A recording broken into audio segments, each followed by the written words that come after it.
Hi everyone, it's Jessica. Welcome back to my channel. Today I am working on finishing up those Thanksgiving placemats, and I made a little mistake when I was doing the binding, so I want to show you what I do when that happens. Let's get started.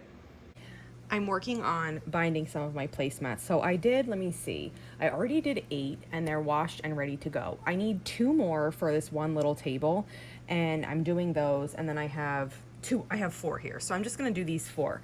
But by my long arm, I have still 12 more, but I don't need them this year because the way that my Thanksgiving is I cook it here, but every other year I have less people. So this is a year of less people. There's only 12 total. My family's 6, so it's really not too much. But then the other years there's a lot of people, so I probably might even need more than 24.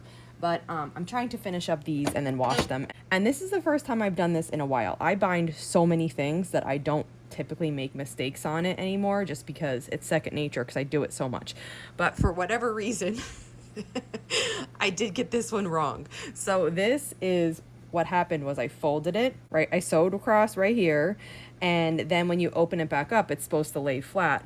But somehow I must have measured wrong when I did my 2.5 inches. I must have not done 2.5 inches. So I can't even, usually I would like try to fiddle it and it would work flat, but there's no way to make this go flat. So I kind of picked the stitches out almost all the way here, and I'm going to just add some. And I want to show you what I would do, because typically what I would recommend is not to cut the away until you're sure. But like I said, I haven't had a mistake like this in years, so I don't even check it. So what I'm going to do to fix this is I'm just going to pick the stitches out here, probably back to right before the corner, I think. And I'm going to take those out, and then I'm just going to add some more binding on in that spot. And what I will have then is I'll have 2 joins. I'll have a join right here, and then down a little bit more I'll have a join that's correct, and then it will lay flat. And having 2 joins, I mean, I don't think it matters. It doesn't really make it bulky. You don't, honestly, like, probably if you don't quilt or sew, you don't even notice it, in my opinion. So I'm just going to pull this out, and I'll show you how I would fix this. And I did back stitch here a couple times, so where it's back stitch, it's usually a little bit tricky to get it out, but if you go slow, you can do it. So I'm almost free. Okay, there. So I'll come back to this part, and then what I do is I'm just going to pull these little pieces out. If you want to use like a lint roller, sometimes that helps get these, but I don't mind just taking a couple seconds and getting them with my fingers here. And if you do leave any by accident, you can always remove them later. Like after the new strip sewn on, you're still able to pull those out. Okay, so what I'm going to do is come back as far as I can, which looks like to here. And I'm going to take the strip I was working with, which is this one, and I'm going to put it on here like a diagonal join, right sides together. And then I'm going to sew across right here. This little bit will go in my scrap bin. Let me show you. Now I'll cut, leaving 1/4 inch. This I'll put in my scrap bin. It's a weird shape, but I definitely can still use it in the future, so I'll save that. Now I'll come back to this corner, and I'll start sewing this. And then I will just smooth this seam so it's all going in one direction. And I'm going to sew just right up to that, so it's laying flat for me. And then I'm going to stop right after it, so I have enough room to join the other join of binding. So this one is on and fine. Now I'm going to redo this. So for this side, I need to straighten this out. So what I usually do is I just hold it and then eyeball it. I can take it right here. And I'm going to pick some stitches on this side too, because I like to leave as much room as I can here for joining.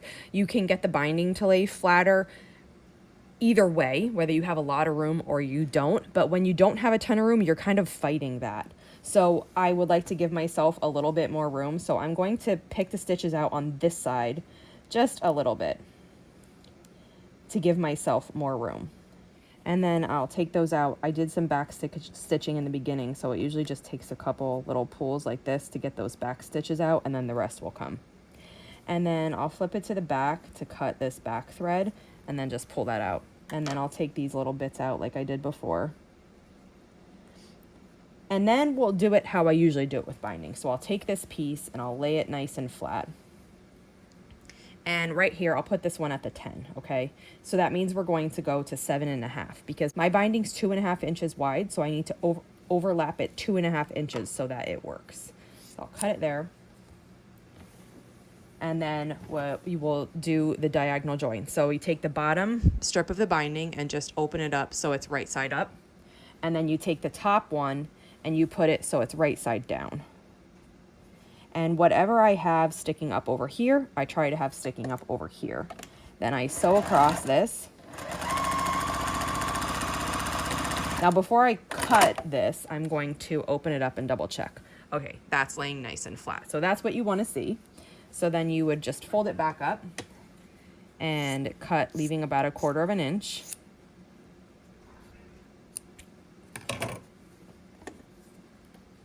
And then you go back to where you left off. Start sewing. I usually back stitch there, and then I continue sewing the rest of the way. And now it's just like normal. You just sew across here. You go to where you left off, which I picked these stitches out. So I'm going to do a little bit of back stitching to really secure that there. And then now this is on nice and straight, and I can flip it to the back side and stitch it down. And really, like, I mean, these joins are here. You can see them. Mostly you can see them if you know what to look for. I find that I don't even pay attention to that when they're on my table. After they're washed and they're all crinkled, and I don't even really pay attention. So I'm going to keep joining these, and then I'm going to show you how I put them on my table. So here's an extra table that I have set up for Thanksgiving. We need a little bit more room than our actual dining room table gives us. So this is a folding table. I just have a tablecloth on it. And remember how I was saying these placemats are narrow? Well, they're narrow this way. And it actually works really nice with this table. My daughter and I just put this together. These are fake flowers. We reuse them every year. And, you know, fake pumpkins also. And then we have these battery operated candles. And this is what the table looks like. So even though these placemats are narrow, they look really nice here. And as you can see, I alternated here the ones that don't have the words and the words. So I think this looks really nice. They fit this table perfectly with the centerpiece. Gives you enough room for your plate and your little space, but it doesn't stick out, or it doesn't need to go under the centerpiece to fit.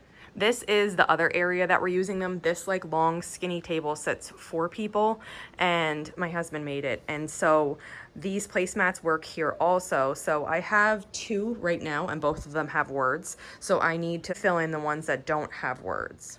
And so that's what this one looks like. And they work here perfectly too. But meanwhile, at the dining room table, where the table is actually wider, I have my larger placemats here, and I think I need to probably press these. They just came out of the dryer, so some of them got a little bit wrinkled, mostly just these 2.